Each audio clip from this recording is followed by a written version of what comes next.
Islampur new town এলাকায় আজ এক কমিউনিটি হলের শিলান্যাস করেন রাজ্যের পরিবেশ মন্ত্রী গোলাম রাব্বানী। উপস্থিত ছিলেন ইসলামপুর পৌরসভার চেয়ারম্যান কানাইয়া লাল আগরওয়াল, রাজ্যের পরিবেশ মন্ত্রী গোলাম রাব্বানী সহ আব্দুল সাইদ, মহকুমা তথ্য সংস্কৃতি দপ্তরের আধিকারিক শুভদীপ দাস সহ বিভিন্ন আধিকারিকরা।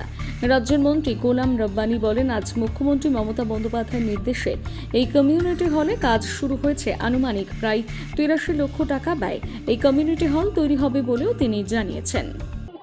মাননীয় মমতা ব্যানার্জি আমাদের দলের সুপ্রিমো আর honourable chief minister government of west বেঙ্গলের ওনার আদেশে এই 86 লক্ষ টাকা স্যাংশন আমরা করাতে পেরেছি ইসলামপুর উকিলপাড়াতে কমিউনিটি হলের জন্য।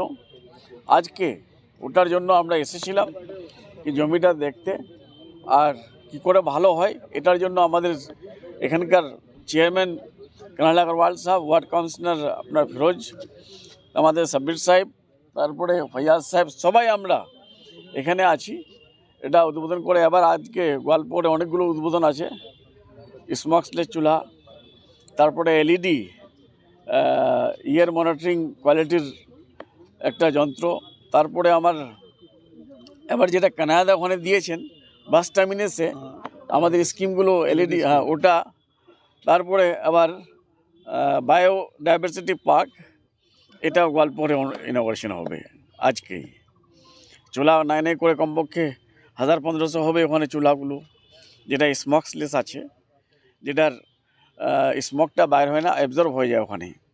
আমরা দেখছি সবসময় সিগারেটের প্যাকেটে বা আপনার বিড়ি প্যাকেটে স্মোকিং ইনজুরিয়াস টু হেলথ, কিন্তু মারা যারা রান্না করে তার জন্য একটুকু আমরা ভাবছি না, যার জন্য আমাদের মাননীয় মমতা ব্যানার্জি মাদের জন্য ভেবে যেভাবে লক্ষ্মীর ভাণ্ডারের 500 টাকা থেকে 1000 টাকা করেছে, 1000 টাকা থেকে 1200 করেছে, তারপরে রূপশ্রী, কন্যাশ্রী, তারপরে আবার পেনশন, উইডো পেনশন, এগুলো করার পর উনি মাদের জন্য ভেবেছেন যে মায়েরা যখন চুলাতে বসে 3 ঘন্টা চুলাতে বসে, আর গরিব, খাস গরিব মারা যারা এসসি, যারা এসটি, ম্যাক্সিমাম দলিত, আবার সংখ্যালঘু, তাদের জন্য উনি ভেবেছিলেন যে না, মাদের স্বাস্থ্য কী করে ভালো হবে, আবার এই স্মোকটা যে ইনহেল করে 3 ঘন্টা,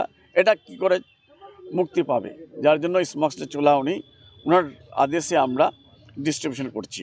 কয়টা জেলাতে করেছি, হাওড়াতে, তারপরে নর্থ চব্বিশ পরগনা, তারপরে বর্ধমান, আবার আজকে আমাদের উত্তর দিনাজপুরে গোয়ালপুকুরে আমরা করব। তারপরে গোয়ালপুকুর থেকে এটা পাইলট প্রজেক্ট, তারপরে চোপড়া, ইসলামপুর, চাকুলিয়াতে অলরেডি 500 আমি দিয়েছি, ওটা 3 তারিখে হবে। তারপরে আবার করণদিঘি, তারপরে কালিয়াগঞ্জ, রায়গঞ্জ, হেমতাবাদ, ইটাহার, প্রত্যেকটা বিধানসভাতে হবে। এটা আজ থেকে আমাদের ব্লক থেকে স্টার্ট হবে। কমিউনিটি হলের দীর্ঘদিনের একটা দাবি ছিল যে একটা কমিউনিটি হল হোক এখানে।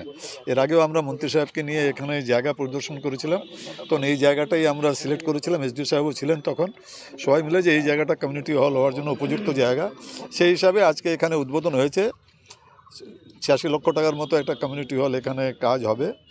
যারাই এখানে কাজটা করবেন, যে শুনেছি ডায়নামিক কনস্ট্রাকশন কাজটা পেয়েছেন, যেই পেয়েছেন কাজটা যেন সঠিক হয় সেই ব্যাপারটা আমরা সবাই এলাকার এখানে কাউন্সিলরও আছেন, আমরা সবাই এটা তত্ত্বাবধান করব যে কাজটা যেন খুব ভালো কাজ হয়, কাজের কোয়ালিটির সঙ্গে কোনো যেন কম্প্রোমাইজ না হয়।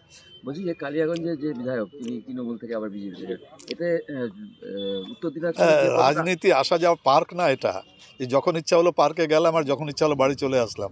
আসলে উনি আসছিলেন ঠিকই, একসময় তো তৃণমূল কংগ্রেস করতেন, তারপরে আবার উনি বিজেপির এমএলএ হয়ে গেলেন, বিজেপির এমএলএ হয়ে আবার তৃণমূল কংগ্রেসে আসলেন, আবার তৃণমূল কংগ্রেসে থেকে বিজেপি চলে গেলেন। আমি বলেছি উনি নিজের শরীরটাকে নিয়েই খালি তৃণমূল কংগ্রেসে আসছিলেন, মনটা তো বিজেপিতেই ছিল। এইভাবে রাজনীতি যারা করে না তাদের মান সম্মান বা তাদের গ্রহণযোগ্যতা এলাকায় থাকে না। এটা তো আর পার্ক না যে আসলাম আর গেলাম। আগামী দিন ঠিক হবে যে কি করেছেন উনি। একটা বিষয় বলবো যে প্রতিবার লোকসভা নির্বাচনের সময় সেই জায়গায় দেখা যায় যে এই যে রায়গঞ্জ, কালিয়াগঞ্জ, এখানে একটা মানে বলতে গেলে পরে শাসক দল তৃণমূলের বিরুদ্ধেই একটা কনস্পিরেসি চলে প্রতিবার, এবারও সেটাই দেখা যাচ্ছে। কি বলবেন? কনস্পিরেসি না, এর আগে সোমেন রায়ের আগে তো আমরা তৃণমূল কংগ্রেসের ওখানে এমএলএ জিতেছিলেন। বিজেপি যতই কনস্পিরেসি করুক, কালিয়াগঞ্জ, রায়গঞ্জে সফল হবে না, ওখানে আমাদের সংগঠন অনেক জোরদার আছে।